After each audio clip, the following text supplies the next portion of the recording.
tuntunan Al-Quran.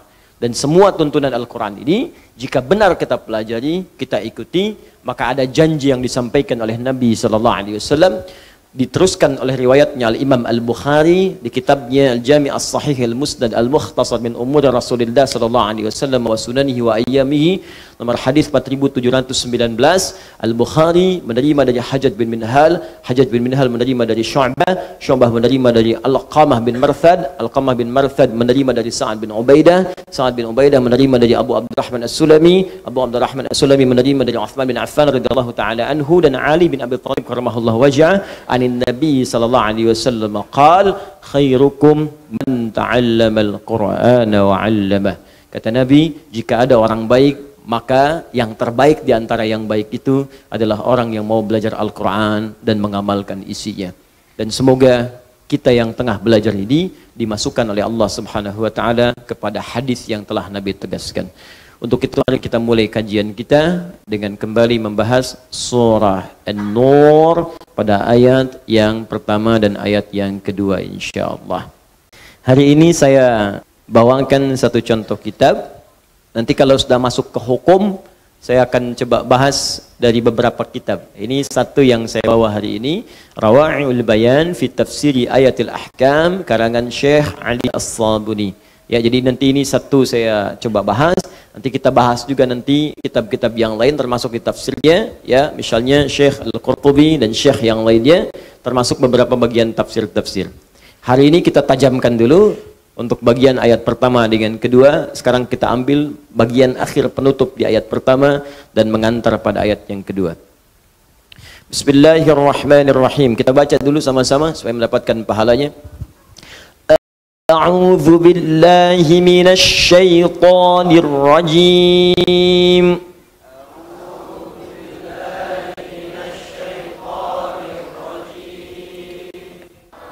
Sebentar. Ya.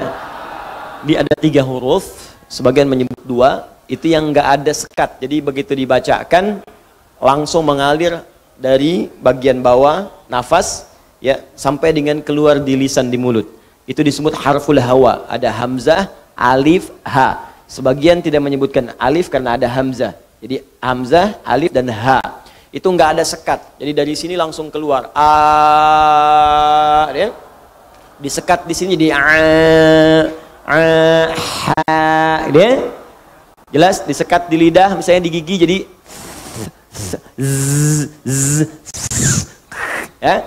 Tapi kalau tidak ada sekat jelas? Nah, itu hurufnya ada berapa?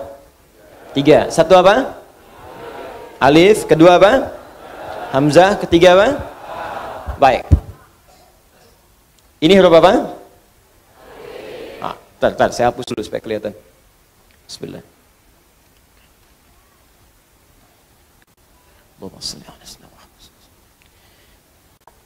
Baik. Ini huruf apa? Bukan. Ini hamzah namanya. Jelas ya? Saya ulang. Ini huruf apa? Hamzah. Namanya hamzah wasal. Baik, hamzah wasal. Kalau memakai kepala di atasnya, kepala yang sering dipahami sebagai ain, padahal ini hamzah. Kalau ada perutnya baru ain. Kalau dia menggunakan kepala di atasnya begini, maka disebut hamzah qata' namanya. Qata'. Nah, ini yang ini kalau begini saja disebut wasal.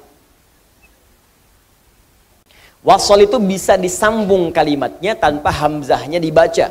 Ya, misal ini ma panjang, ini ismun, hamzah, sin, mim.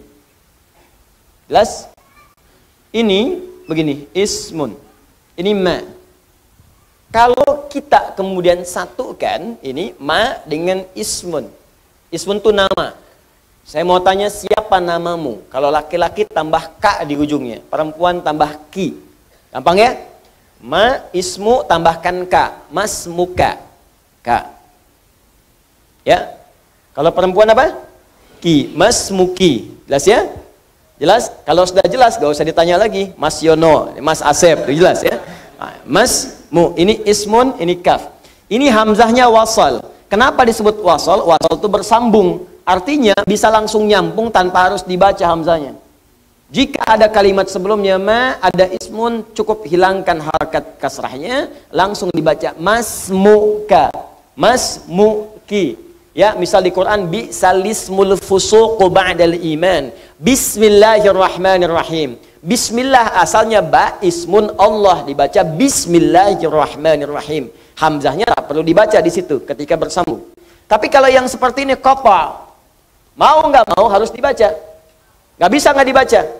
Misal, ya, hamzahnya begini. Jelas? Ada seperti ini. Maka nggak bisa dibaca masmu, dibaca ma ismu. Jelas? Paham di sini? Baik, ma anzala. Ya, baik, ma unzila. Jadi nggak bisa dibaca maunzila.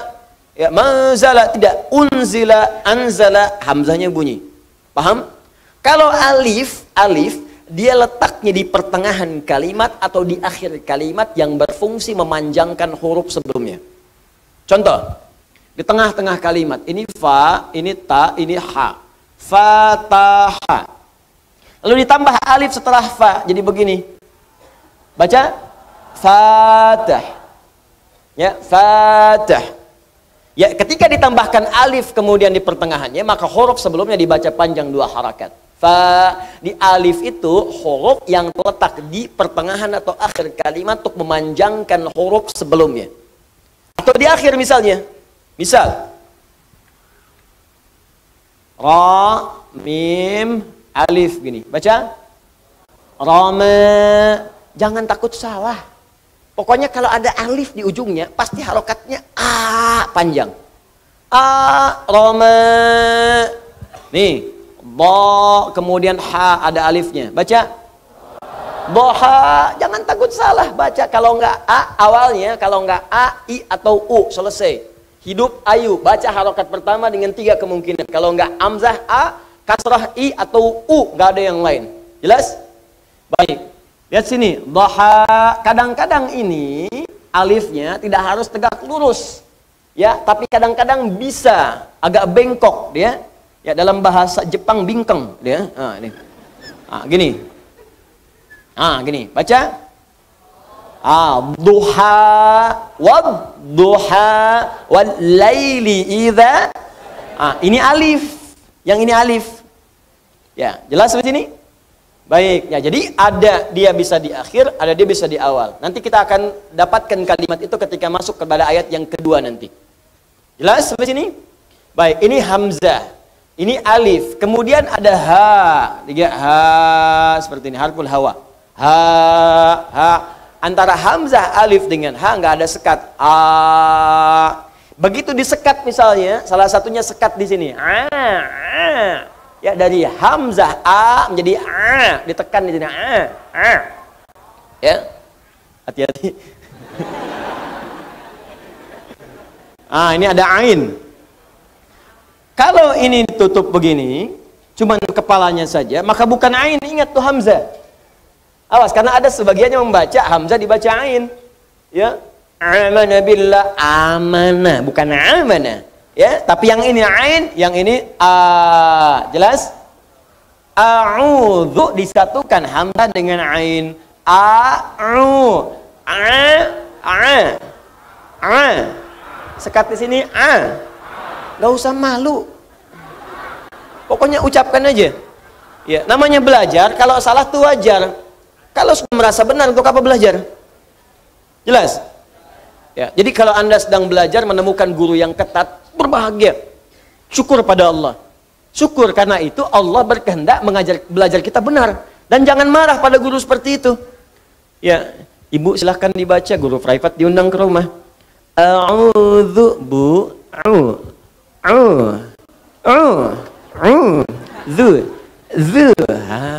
pulang ustadznya, ganti aja deh, baru a'udzu udah 3 pertemuan. Apa? Ya. A'udzu billahi minasy syaithanir rajim.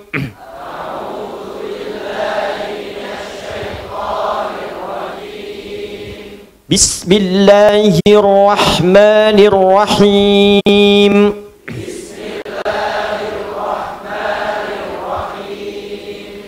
Suratun anzalnaha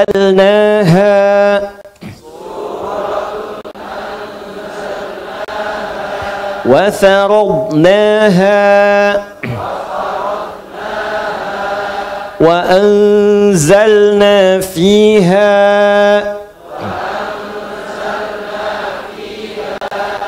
ayatin bayyinatin la'allakum tadhakkarun.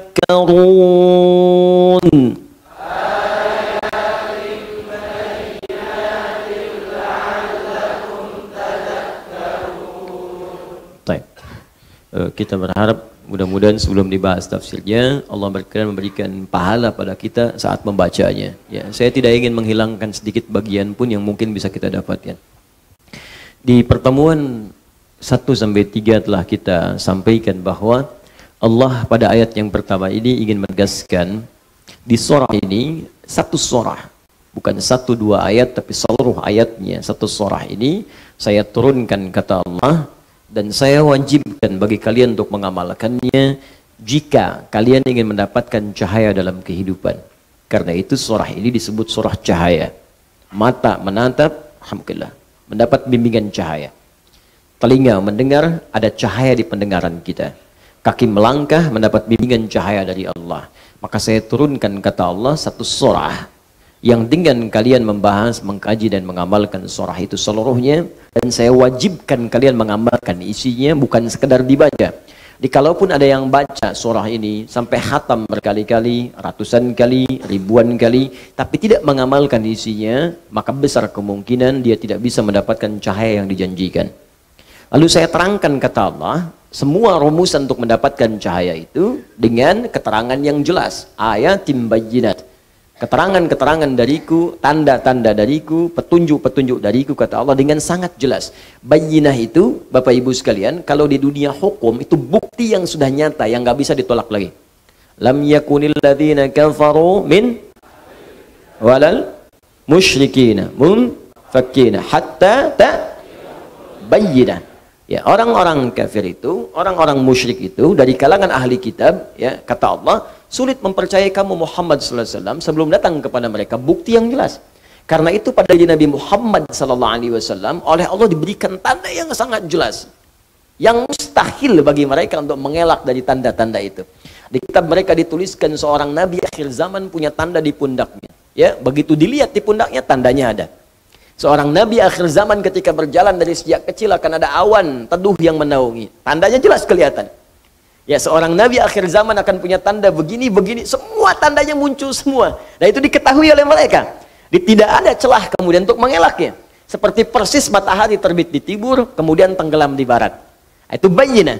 Jadi kalau ada dalam Al-Quran sifat-sifat bayyinah, artinya semua yang diterangkan oleh Allah dengan sangat jelas. Saking jelasnya, nggak ada celah bagi kita untuk mengelak. Kalau sampai yang sudah jelas pun masih mengelak juga, maka ini ada persoalan dalam jiwanya. Ya, saya mau tanya pada Bapak Ibu sekalian. Misal, saya mau contohkan. Ini apa? Tisu. Kalau saya katakan ini apa belum kelihatan, Anda bingung jawabnya, wajar. Tapi kalau saya tunjukkan jelas dengan bendanya, sampai warnanya, belum yakin juga ini tisu, berarti ada masalah dalam pandangan Anda. Jelas ya? Tapi kalau Anda jelas melihatnya putih dan mengingkari ini tisu, maka masalahnya di hati Anda. Demikian nanti Allah terangkan di surah ini tentang bagaimana fungsi mata, tentang bagaimana menjaga diri dalam kehidupan, tentang manfaat mengerjakan ini, menjauhi ini, dan dijelaskan semuanya. Teorinya dijelaskan, manfaatnya dijelaskan, contohnya dijelaskan. Makanya disebut di awal saya jelaskan sejelas-jelasnya. Kalau masih belum jelas juga, ada masalah kemudian dengan cara dia memahaminya. Kalau sudah jelas gak diamalkan, ada masalah di hatinya.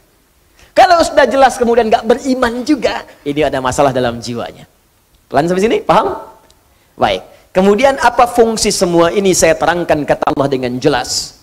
Dan saya menginginkan kalian punya cahaya dalam kehidupan. Apa di antara tujuan yang paling utamanya? La'allakum tadhakkarun. Supaya kalian mampu meningkatkan zikir kepada Allah subhanahu wa ta'ala. Bagian terakhir ini yang akan saya pertajam. Sebelumnya saya terangkan sebagian saat di Al-Hikmah. Bapak Ibu sekalian, Zikir adalah segala kegiatan atau aktivitas segala kegiatan atau aktivitas yang mampu mendekatkan diri kita dengan Allah Subhanahu wa taala. Yang mampu mendekatkan diri kita dengan Allah Subhanahu wa taala. Setidaknya zikir dalam Al-Quran itu memiliki 3 fungsi secara umum. Dia ada 3 fungsi zikir secara umum ya. Pertama, mengenalkan dan mendekatkan seorang hamba dengan Allah Subhanahu wa taala. Mengenalkan dan mendekatkan seorang hamba dengan Allah Subhanahu wa taala. Sudah? Jadi bagi yang belum kenal Allah, belum beriman, maka dengan dia mengenal zikir, mendengar misalnya, atau melihat, atau memikirkan hal yang terkait dengan zikir, maka dia berpotensi akan mengenal Allah Subhanahu wa taala. Dengan mengenal itu, boleh jadi kemudian semakin dekat dia untuk mendapatkan hidayah. Contoh, saya berikan langsung misalnya, Allah perdengarkan zikir kepada semua kalangan manusia, dan zikir ini diperdengarkan 24 jam tanpa berhenti semuka bumi. Jadi terus berputar, berputar, berputar, berputar. Apa diantaranya? Suara azan. Ya, azan. Azan itu bagi orang beriman panggilan untuk sholat. Bagus. Bagi yang belum beriman, itu pengenalan kepada Allah. Untuk diingatkan kembali bahwa dia punya Tuhan yang hak. Karena itu sholat dalam Al-Quran disebut dengan zikir. Ya, buka Quran surah ke-20 ayat 14.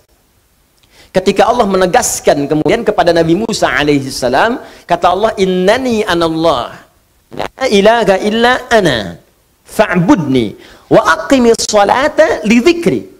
Innani anallah, kata Allah Musa, saya Allah. La ilaha illa ana, tidak ada Tuhan yang layak disembah dan dipertuhankan kecuali saya. Anda silahkan bandingkan ya. Satu-satunya kitab suci di muka bumi yang mengatakan langsung saya Allah, sembah saya, hanya Al-Quran. Silahkan cek di kitab manapun.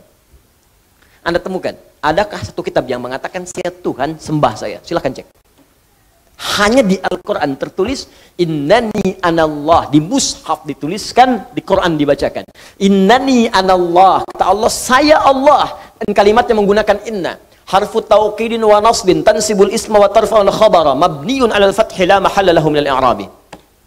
Inna harfu nasab wa tauqid, nasab untuk menancapkan sesuatu dengan kuat. Tauqid untuk menguatkan apa yang akan disampaikan.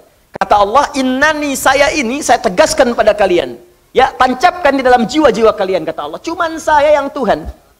Innani anallah, saya Allah. Quran surah ke-20 ayat 14. La ilaha illa ana, gak ada Tuhan kecuali saya. Fa'budni, sembah saya. Tunjukkan pada saya, di kitab mana ada keterangan saya Tuhan, sembah saya, kecuali di Al-Quran. Kenapa? Karena fitrah manusia, itu tidak mungkin bisa mengatakan saya Tuhan. Jadi kalau ada kitab, kemudian isinya tidak ada mengatakan saya Tuhan, ini menunjukkan kitab itu bukan berfirman dan bersumber dari Allah Subhanahu wa taala. Karena hanya Allah yang mampu mengatakan saya Tuhan. Makanya satu-satu manusia yang pernah mengaku Tuhan, kemudian menyadari dan fitrahnya menolak.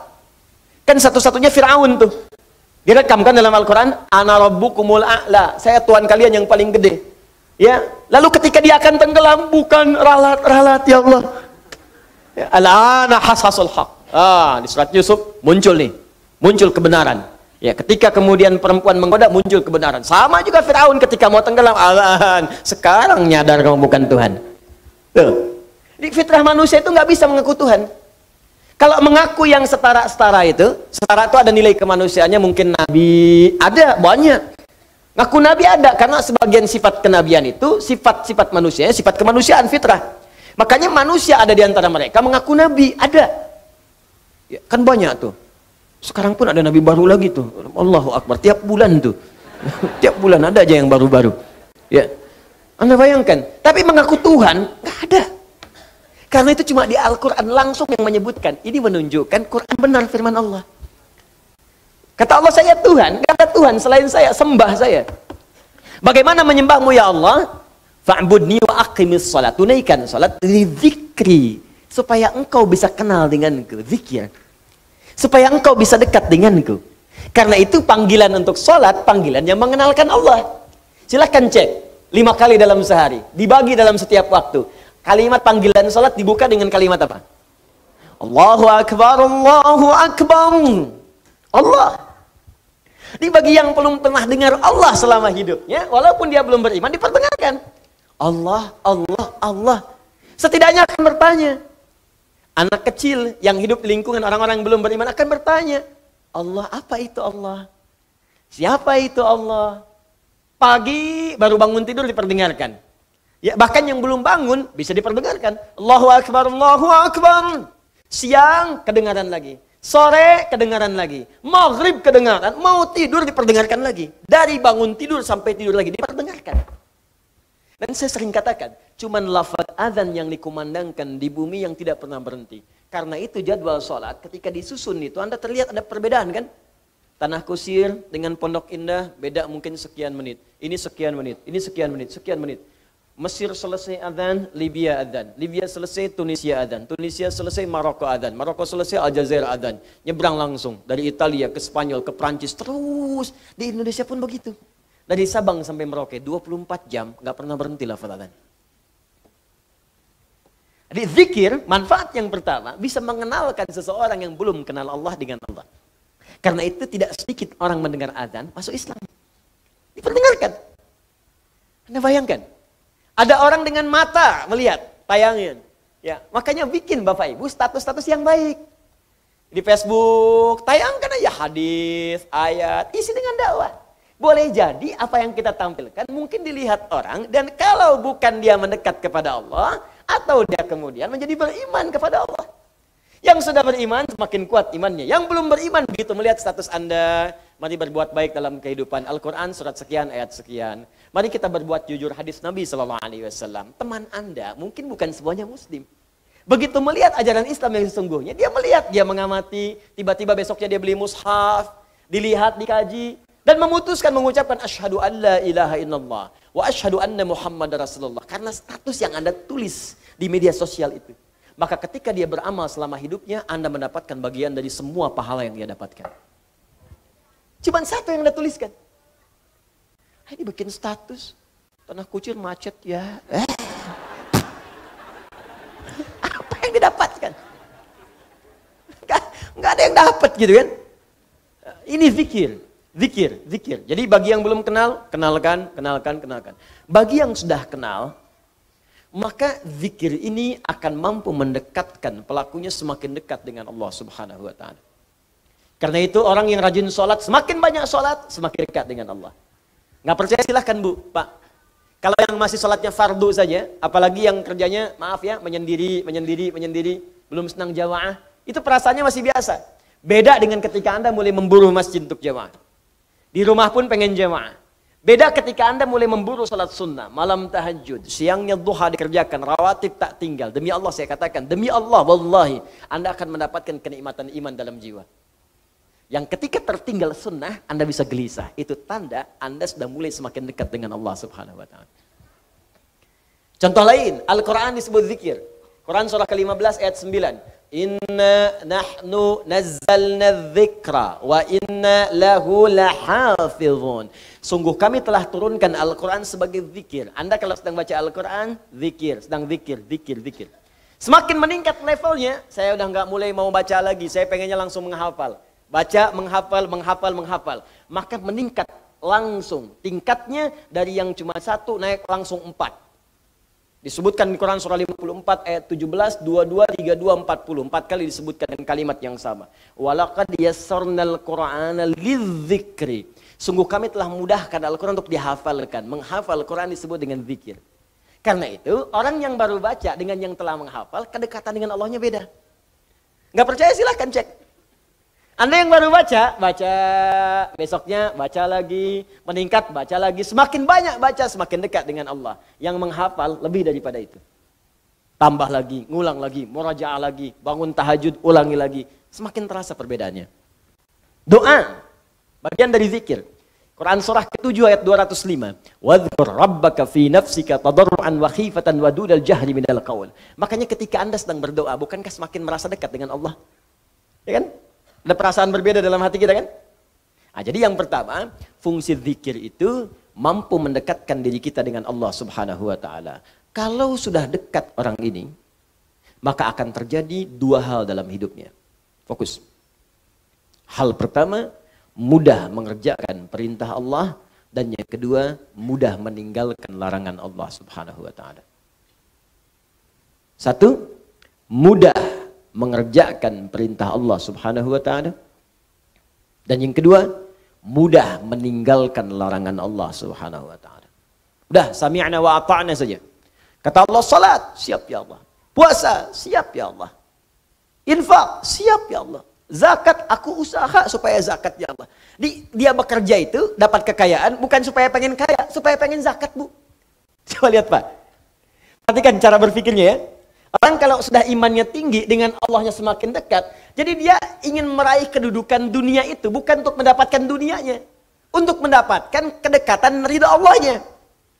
Di saat orang mencari dunia untuk menambah harta, saya pengen mobilnya diupdate dari Avanza jadi Ferrari, misalnya kan? Saya pengen kedudukan diupdate dari yang bawah jadi ke atas. Cuman untuk itu saja. Orang beriman tidak. Ya Allah, saya cari harta untuk supaya saya bisa zakat. Saya bisa infak. Saya bisa sedekah. Makanya ketika orang mengejar akhirat, dunianya ikut. Ya, mohon maaf Bapak Ibu, bukan berarti Anda zakat itu dilarang untuk memberi mobil-mobil yang bagus. Kalau bisa pakai. Subuhan pakai Ferrari, duhur Lamborghini gitu kan. Enggak apa-apa, silakan. Enggak ada masalah. Tunjukkan bahwa dengan itu semua terupdate status Anda di hadapan Allah Subhanahu wa taala. Boleh. Dibeli Ferrari cuma buat dipakai panasin doang. Menjelang subuh, balapan sama taksi dibayar. Ngapain? Cuman dilihat, ya, pesen onder deal, bawa angkut pesawat, datang capek. Ya, udah, kita kerjakan dengan baik, isi akhirat dunia ikut. Paham? Nah, jadi ini bagian yang pertama. Makanya update, orang yang kemudian mudah dekat dengan Allah. Kenapa berzikir? Supaya mudah kita menunaikan perintah Allah. Demikian ketika dilarang pun mudah kemudian meninggalkan. Makanya nanti di ayat ini ada ujian. Betul nggak kita mudah mengerjakan ini dan mudah meninggalkan yang dilarang? Kata Allah, jangan zina. Siap saya tinggalkan ya Allah. Jangan mencuri, nggak akan saya kerjakan ya Allah. Jangan gibah, nggak akan saya lakukan ya Allah. Kamu gibah ya? Tidak ya Allah. Tidak akan pernah saya kerjakan. Tidak seperti ibu itu tuh. Kalau tiap hari ya Allah gibah terus. Gibah itu namanya. Jangan sombong, tak akan saya lakukan ya Allah. Sami'na wa ata'na.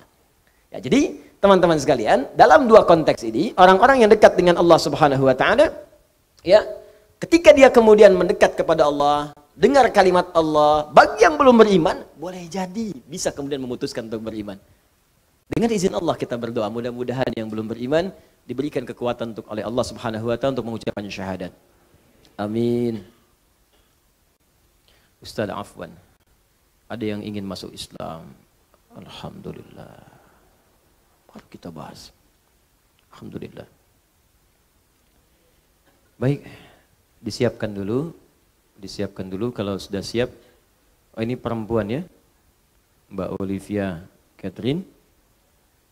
Ada di sini? Ada. Oh, sudah siap? Oh, baik. Boleh dijeda sebentar Bu, Pak? Ya. Bismillah. Boleh saya minta datanya dulu, disiapkan dulu datanya ya. Nggak usah maju banyak ke sini. Ya, banyak wajah-wajah yang harus diwaspadai di depan. Saya minta datanya, saya teruskan sambil tolong diminta.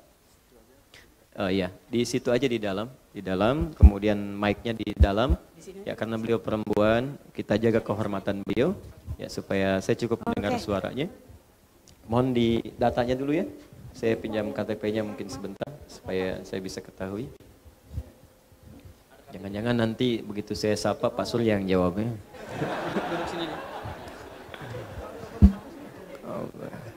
Astagfirullah. Saya teruskan ya sambil kita menunggu. Alhamdulillah. Wala haula wala quwwata illa billah. Jadi, maaf, semakin dekat dengan Allah, semakin mudah meninggalkan larangan.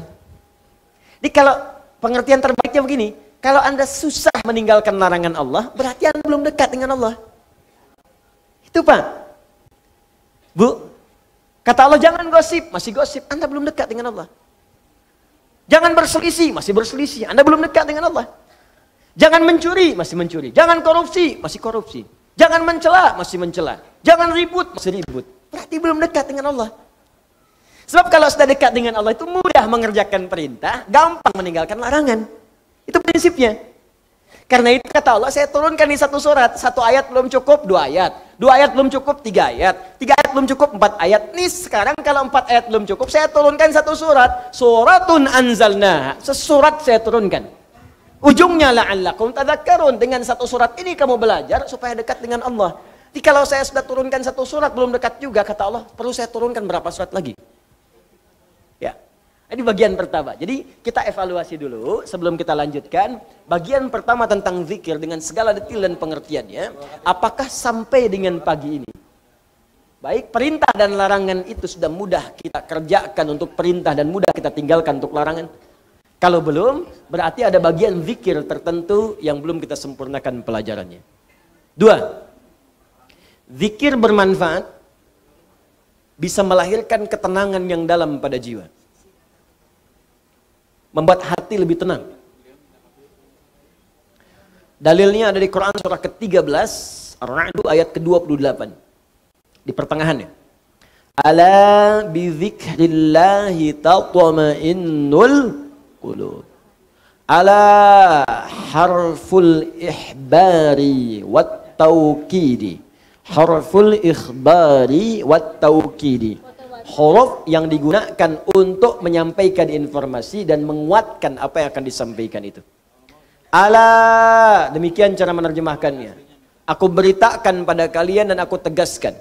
Bidzikrillahi, jika kalian benar zikirnya kepada Allah. Dengan berzikir yang benar itu, karena ba itu di sini bisa berfungsi sebagai isti'anah, bisa musahabah, bisa ilsaq, bisa juga Bapak Ibu sekalian, hati-hati taukid. Taukid. Kata Allah saya tegaskan, ya isti'anah, meminta bantuan. Dengan kalian zikir, minta bantuan kepada Allah itu dengan zikir.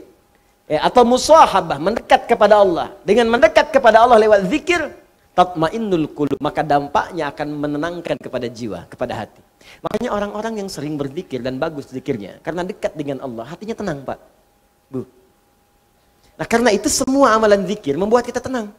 Saya tuh nggak bosan mengatakan, kalau Anda sedang gelisah, cari amalan zikir dan dengan itu otomatis kita tenang. Kalau sedang punya masalah, lebih baik kerjakan amalan zikir. Minimal hati tenang walaupun solusi belum datang. Masih ingat tadi jenis-jenis zikir? Satu apa? Salat. Kedua, berdoa. Ketiga, baca Al-Quran, kan? Coba deh, ibu, bapak punya persoalan. Pilih satu di antara 3 ini. Ketika sedang punya masalah, ambil wudhu. Menghadap ke arah kiblat, salat 2 rakaat. Silakan salat. Salat wudhu kah? Ke masjid, tahiyatul masjid kah? Salat aja dulu. Begitu Anda salat, demi Allah saya katakan. Demi Allah saya katakan, kalau salat Anda benar, seketika hati Anda saat salat menjadi tenang. Bahkan masalah bisa tumpah saat sujud di atas sajadah. Betapa banyak persoalan sulit itu hilang seketika dengan hanya menghamparkan kening kita di atas sajadah. Tapi banyak persoalan yang kecil menjadi besar karena dipersulit dengan adu argumentasi yang tak berujung. Kan papa katakan begini, iya mama kan sudah ingatkan juga, tapi kan papa begini, gak pernah selesai.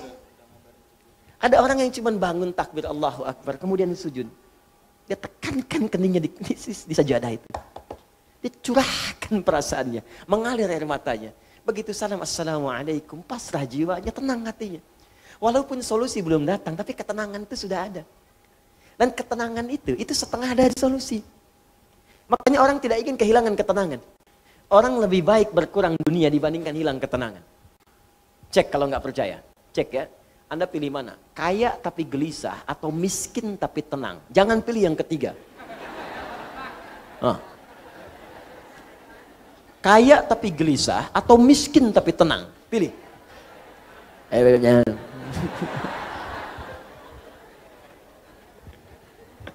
Paham ya? Itu. Di tenang itu penting. Dan tenang itu setengah dari solusi. Ibu yang tenang, mudah memberikan kemudian arahan kepada anak-anak. Suami yang tenang, mudah kemudian membimbing keluarga. Pemimpin yang tenang di perusahaannya, mudah mengatur kemudian arus perusahaannya, pekerjaan dan sebagainya. Guru yang tenang, mudah memunculkan inovasi dan ide-ide yang baik kemudian. Tenang, itu penting. Jelas? Nah, orang yang sering zikir itu tenang. Baca Quran. Makanya kalau sedang ada kegelisahan, kita cari ketenangan. Ketenangan terbaik itu zikir. Makanya orang yang tenang itu cenderung sehat, Bu, Pak. Gak banyak penyakit. Artinya kalau selama ini Anda sering gelisah, zikirnya belum maksimal. Ya, uang belanja belum muncul juga, udah akhir bulan, gelisah gitu. Mana zikirnya? Ya, baru macet sedikit udah gelisah. Ya, baru gelap dikit mendung udah gelisah. Ya, ya Allah panas sekali, kapan hujannya? Kasih hujan, ya Allah kok hujannya gede banget. Maunya apa? 3, ini yang paling hebat. Yang jarang banyak orang ketahui. 3, berzikir kepada Allah bisa meningkatkan kecerdasan dan menambah pengetahuan. Bisa meningkatkan kecerdasan dan menambah pengetahuan. Bahkan dalam konteks ini, Allah langsung memberikan gambaran ahli zikir itu bersamaan dengan ahli fikir. Jadi mustahil ada orang berzikir yang dia tumpul cara berfikirnya. Mustahil. Kata Allah, ahli zikir itu pasti pikirannya tajam. Inovasinya tinggi. Kuat dia. Karena itu di Quran surah ketiga Ali Imran ayat 190 sampai 191 disandingkan bagaimana kekuatan ahli zikir yang meningkat kecerdasannya itu berlipat-lipat. Inna fi khalqis samawati wal ardi wa ikhtilafil laili wan nahari la ayatil liulil albab. Siapa ulul albab di situ? Alladzina yadhkurunallaha qiyaman wa qu'udan wa 'ala junubihim. Belum berhenti, setelah itu wa yatafakkaruna. Kemudian fi khalqis samawati wal Rabbana ma khalaqta hadza batila. Perhatikan, pertama disebut ulul albab, yang kedua disebut sering berpikir, berinovasi, merenungkan, kontemplasi. Siapa itu ulul albab? Bapak Ibu tahu kelapa enggak? Kelapa. Jangan katakan wallahu alam, kelapa. Kelapa. Tahu buahnya? Buah kelapa. Baik, buah kelapa itu kan ada kulit yang kasar yang luar kan? Baik ya? Baik, kemudian kalau dibuka serabutnya, serabut dibuka, ada apa dalamnya? Baik, batoknya masih keras kan? Baik, kalau batoknya dibuka lagi ada apanya? Dagingnya kan? Buahnya itu sama kulitnya tadi, Bu, ya. Nah, jadi kalau Ibu ada buahnya berarti keluar lagi dari awal ya. Ada dagingnya, ya kan? Begitu dibuka udah batok, kok kulit lagi? Maaf ya, maaf. Saya agak detil kalau ke situ. Dibuka ada apa ya tadi? Dagingnya. Begitu dagingnya kemudian mau dimakan, di dalam daging itu ada apa lagi? Air. Nah, di dalam air itu ada apa lagi? Panas. Bukan, ada bagian yang lembut, yang putih itu. Tahu? Nah, itu yang disebut lub dalam bahasa Arab. Lubun.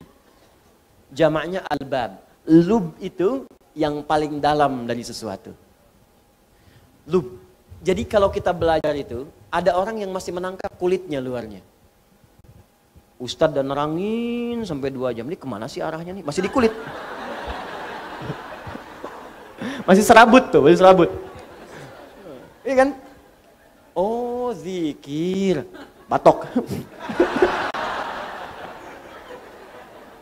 Iya kan?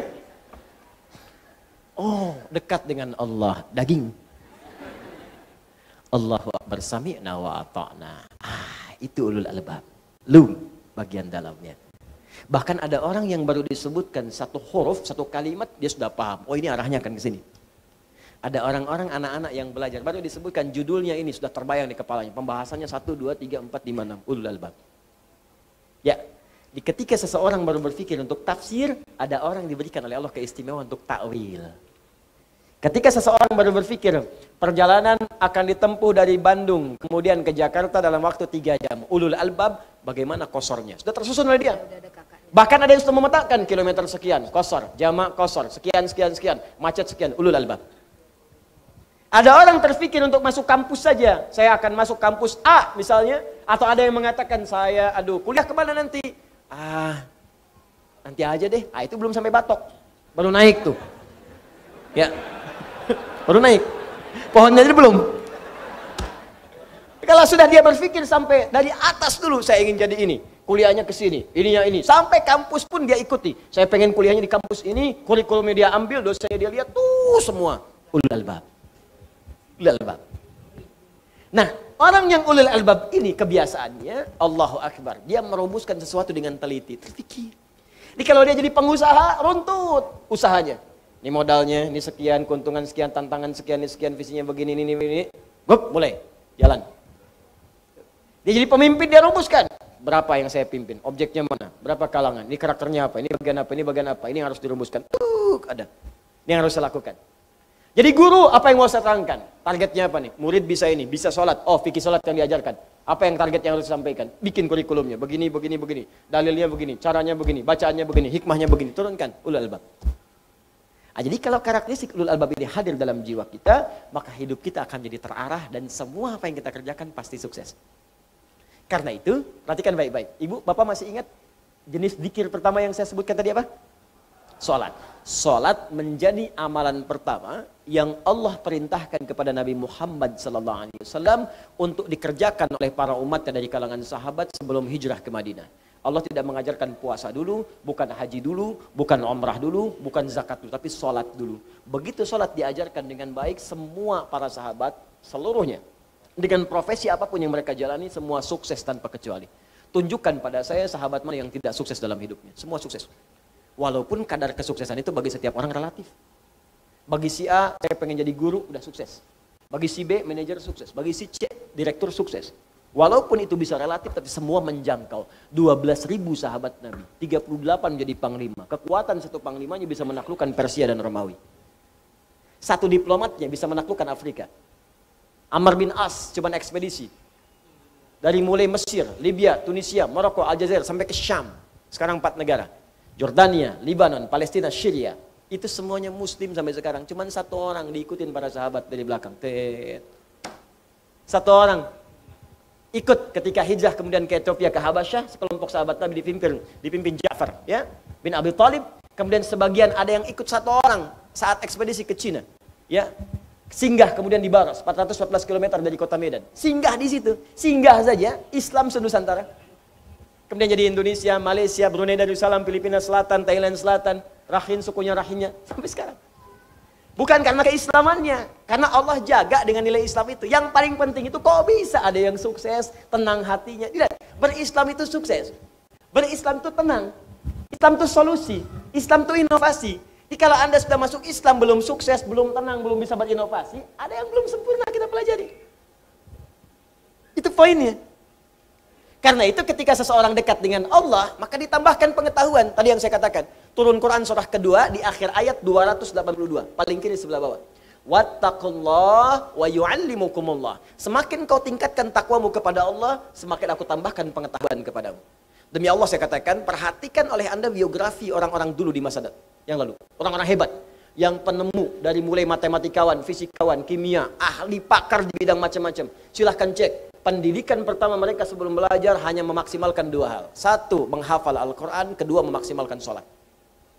Ajarkan anak Anda sholat dengan baik, hafalkan Quran. Begitu mulai dikerjakan dekat dengan Allah, akan mudah membuka potensi ilmu manapun yang akan dipelajari.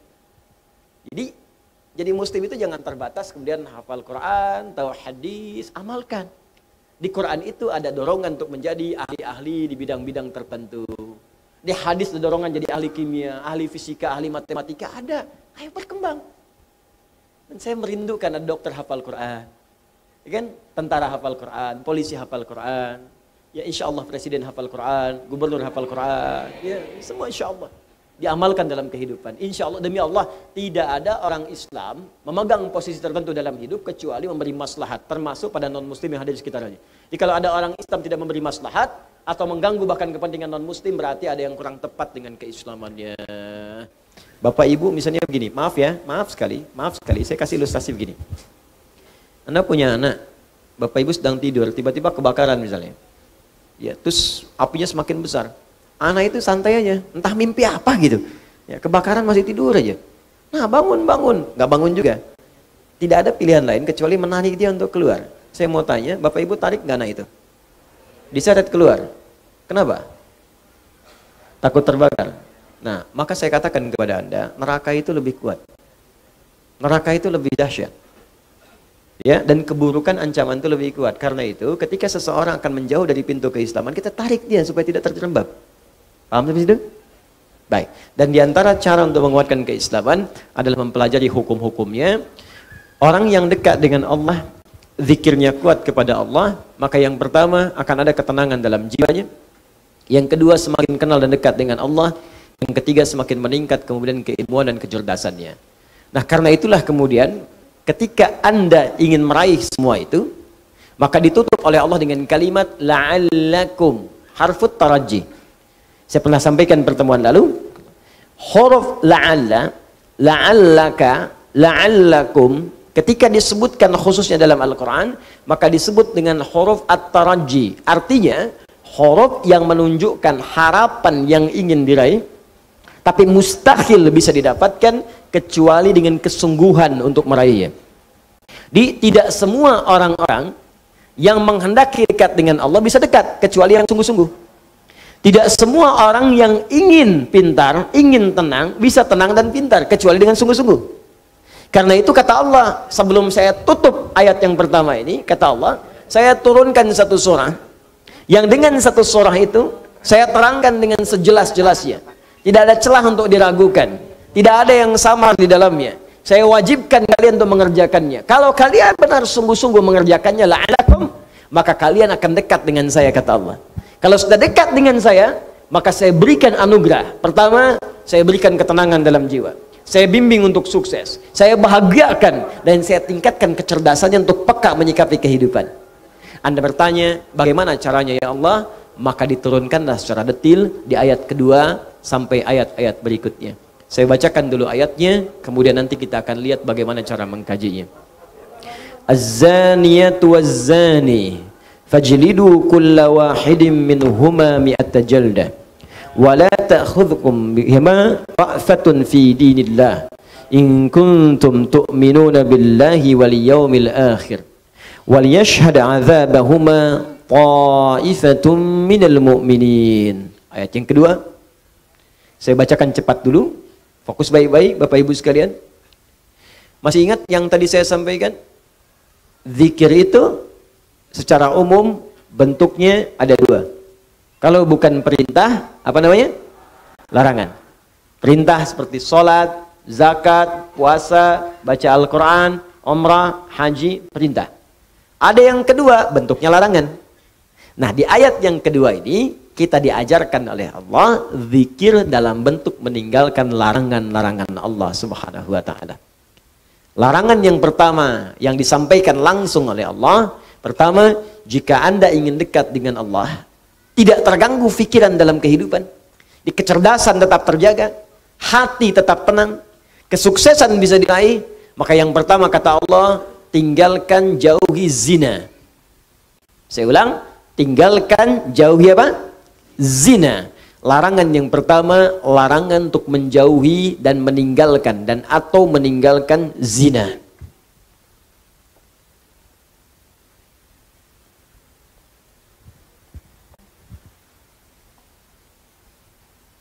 Awas, hati-hati. Saya ingin tunjukkan kepada Anda cara berpikirnya supaya kita bisa melihat turunannya dengan baik. Di formulasinya begini. Lihat sini ya, lihat. Ini zikir. Tadi turunannya kata Al-Quran, orang berzikir, hatinya akan selalu tenang, cenderung tenang. Kecenderungan sukses tinggi. Bahagia. Sudah? Meningkat kecerdasan. Cenderung pintar. Bertambah pengetahuan. Bentuknya dua. Bisa mengerjakan perintah, bisa meninggalkan larangan. Ini tinggalkan, ini kerjakan.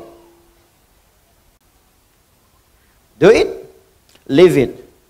If'al, la taf'al. Kerjakan, tinggalkan. Ini saya turunkan tadi ada salat, kan? Ada interaksi dengan Al-Quran, ada puasa, dan seterusnya. Orang yang salat, maka dirinya cenderung tenang. Orang yang salat cenderung sukses dalam hidupnya, bahagia. Makanya panggilan salat, panggilan kebahagiaan. Hayya 'alas shalah. Kenapa salat ya Allah? Hayya 'alal falah. Bahagia yuk. Sukses. Kan? Cenderung kemudian pintar. Makanya banyak orang di masa lalu itu, ya ketika dia akan mengerjakan soal-soal salat, Pak, Bu. Imam Al-Bukhari itu menuliskan Sahih Al-Bukhari selama 16 tahun. 97 pembahasan. Setiap pembahasan itu berapa banyak hadis? Kitabul Iman 57 hadis, ada Kitabul Ilmi sampai Kitabul Tijarah, Kitabul Mari terus sampai Kitabul Jihad. Banyak sekali. Ya, itu setiap menuliskan satu hadis salat 2 rakaat. Dituliskan pertama di Masjid Al-Haram, disempurnakan di Masjid Nabawi, 16 tahun. Semua ulama-ulama kita itu mustahil mereka bisa menulis kitab, merumuskan sesuatu, inovasi, penemuan baru, kecuali pasti rahasianya ini. Salat Al-Quran, salat Al-Quran. Ada orang mengkaji Al-Quran, tiba-tiba menemukan penemuan. Ya, Ibnu Firnas baca surah Al-Mulk ayat 19. Ya, ketika membaca ayat itu, Allah awalam yarau ila tayri fawqahum saffatin wa yaqbidna ma yumsikuhunna illa rahman. Apa engkau tidak analisis, perhatikan bagaimana burung bisa terbang di udara dengan dia mengepak-ngatukan sayapnya, dijaga oleh Allah. Kalau nggak dijaga nggak bisa terbang. Maka dilihat Allah berkehendak bisa terbang karena apa? Kepak-katup sayap, dilihat, dianalisis, bikin modifikasi sayap burung terbang naik ke atas bukit sampai bisa terbang 20 meter. Ngelihat ke bawah, jatuh, meninggal. Nah, betul, ketika meninggal dan meninggalkan karya yang kelak itu jadi prototipe pesawat terbang di kemudian hari. Ya, ada lagi Jabir bin Hayyan baca Al-Hadid, Quran surah 57 ayat 25 sampai 26. Wa anzalnal hadid, kami turunkan besi dari langit. Besi bisa turun dari langit. Dilihat apa itu besi.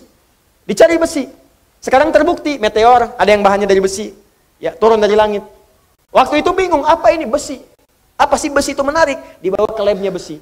Dianalisis, dikeluarkan sampai ke atom terkecilnya.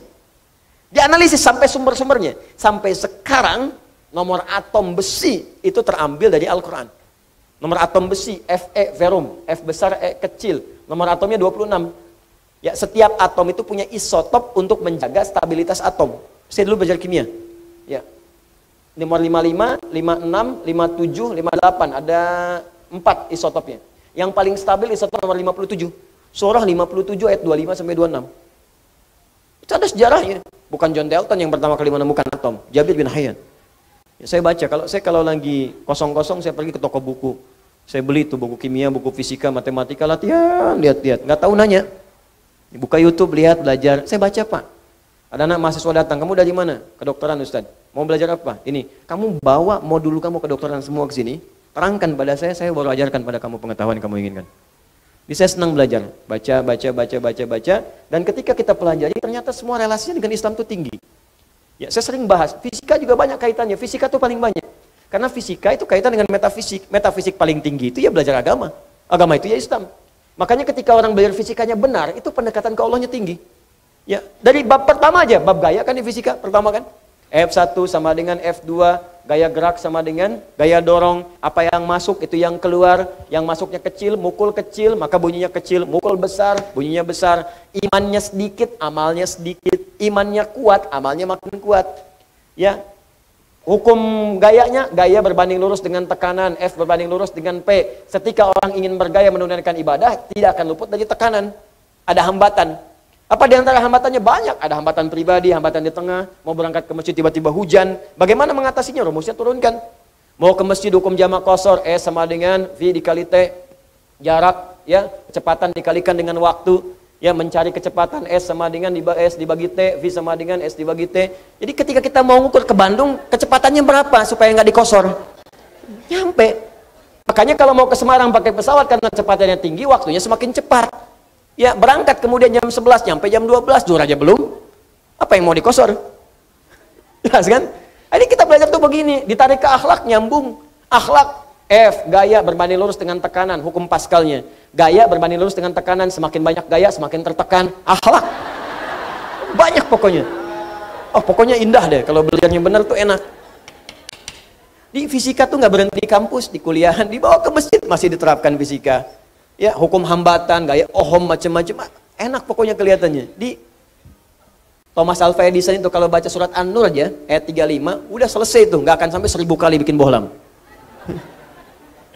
Oleh Al-Misbahu fi Zujajah. Ya, kalau mau terang itu mesti ada zujajah, ada kaca. Nggak bisa begitu aja, bisa meletus, bisa hancur terus-terusan. Itu kan dia yang ke-1000 itu bikin kaca pelapis jadi bohlam. Baca satu ayat selesai. Itu. Kenapa jadi ke sini? Ini perintah. Ada yang kedua, sifatnya berbentuk larangan. Apa namanya? Larangan. Ini tenang, ini sukses, ini bahagia. Jadi ada yang sifatnya larangan. Pertama kata Allah, tinggalkan zina. Di surah Cahaya. Fokus. Cara berpikirnya begini. Perhatikan cara berpikirnya. Ini kebanyakan orang cuma baca. Tapi formulasinya nggak dipahami. Sehingga parameter tingkat keberhasilan mengkaji ayatnya itu nggak muncul. Cuma jadi pengetahuan tersimpan di pikiran kita, amalnya nggak ada. Di bacaan Nur, zina masih terus saja dikerjakan. Zina mata, zina telinga, zina lisan. Ya, bacaan Nur, ada yang korupsi, ada yang mencuri, ya, ada yang menipu, ada yang nyogok. Padahal ayatnya jelas. Maka dari itu, lihat perbandingan terbaliknya. Orang mengerjakan perintah akan meraih ini. Orang meninggalkan larangan, maka ini akan cenderung terjaga. Hatinya tenang, kesuksesan mudah didapat, kebahagiaan mudah diraih. Ketika yang dilarang dikerjakan, maka akan berdampak kepada jaminan yang tadi disebutkan. Zina, ketika zina dikerjakan, maka cenderung membuat hati tidak tenang. Makanya orang yang berzina nggak pernah tenang. Makanya zina dalam bahasa Arab, secara bahasa, az-zina, zina fil lughati asy-syu'uru bid-dhiq. Makna zina secara bahasa yang pertama adalah perasaan yang sempit dalam jiwa. Zina itu bisa ditulis dengan dua cara. Begini, zai, kemudian nun, alifnya ke atas, ini bahasa orang Najdiyin, zina. Ada bahasa orang Hijaz, zai, kemudian nun, alifnya ke bawah begini, zina. Ya. Bisa ditulis dengan dua cara. Ini alif yang tadi saya sebutkan, alif. Bisa begini, tegak, bisa begini, ke bawah. Az-zina fil lughati lahu ma'anin katsirah wa minha asy-syu'ur bid-dhiq. Zina secara bahasa memiliki banyak arti. Di antara makna yang paling populer, yang pertama adalah perasaan yang sempit di dalam hati. Makanya orang yang berusaha untuk berzina, awas hati-hati, melanggar ketentuan Allah, kata Allah tinggalkan dia kerjakan. Itu pertama akan menyebabkan hatinya terasa sempit. Sering gelisah. Makanya jangankan mengerjakan yang secara istilah, benar-benar dikerjakan hubungan seksual. Baru mau muqaddimah saja, mata mau melihat gambar-gambar yang kotor, itu karena hatinya sempit, gelisah, gak mau ketahuan orang. Ya, sembunyi-sembunyi bawah meja, ya, masuk ke kamar sendirian, gak mau orang lihat. Kenapa? Karena sempit. Tuh, ketenangannya hilang. Orang tenang itu kan cenderung gelisah. Orang yang tidak tenang cenderung gelisah. Ya kalau orang tenang tuh biasa aja. Lagi baca handphone, mau lihat, gak apa-apa, silahkan. Ya, berkata-kata, dengar, gak ada masalah. Tapi ketika ada orang berbuat hal yang dilarang tadi, berkata-kata gak mau kedengaran orang. Makanya transaksinya tertutup. Pakai kode-kode. Ya, di mana roti bisa ditemukan? Roti. Hah? Kijang satu. Kijang. Hewan yang disalahkan. Cek. Makanya kata-katanya cenderung diarahkan kepada yang lain. Kupu-kupu malam, kupu-kupu. Tuh. Buaya darat, buaya. Buaya aja nggak ada yang begitu. Ya, coba lihat kehidupan buaya.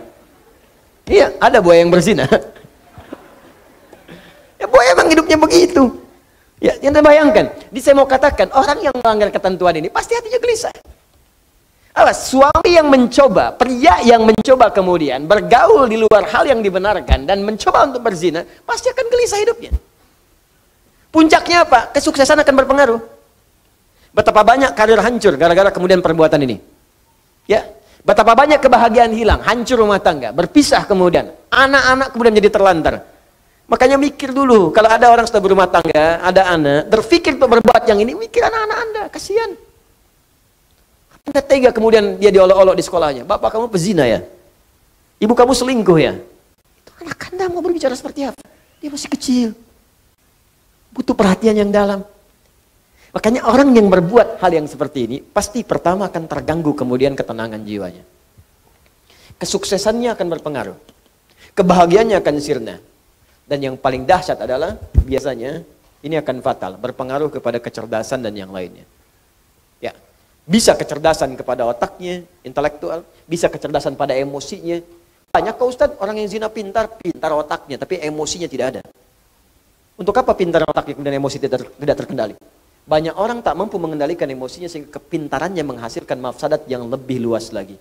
Pintar bikin senjata digunakan untuk bunuh orang. Pintar pakai teknologi digunakan untuk menipu orang lain, merusak dan sebagainya. Maka apa manfaat dari kepintarannya? Tidak ada. Ya. Nah, sekarang pertanyaannya, apa yang dimaksud dengan zina secara istilah? Ada berapa jenis zina? Bagaimana kita bisa menjauhi zina kalau tidak tahu jenis-jenisnya?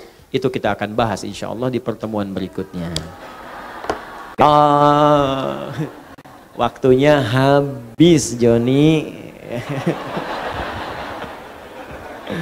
Ya, kita nyambung lagi. Insya Allah kita bahas di pertemuan berikutnya. Saya kira itu saja. Terima kasih untuk Bapak Ibu sekalian. Kita akhiri dengan doa kifaratul majlis. Subhanakallahumma bihamdika asyhadu an la ilaha illa anta astaghfiruka wa atubu ilaik. Allahumma taqabbal minna innaka antas samiul alim wa tub alaina innaka antat tawwabur rahim. Rabbana atina fid dunya hasanah fil akhirati hasanah wa qina adzabannar. Sallallahu ala rasulika karim nabiyil amin nabiyina Muhammad sallallahu alaihi wasallam wa akhiru da'wana alhamdulillahi rabbil alamin.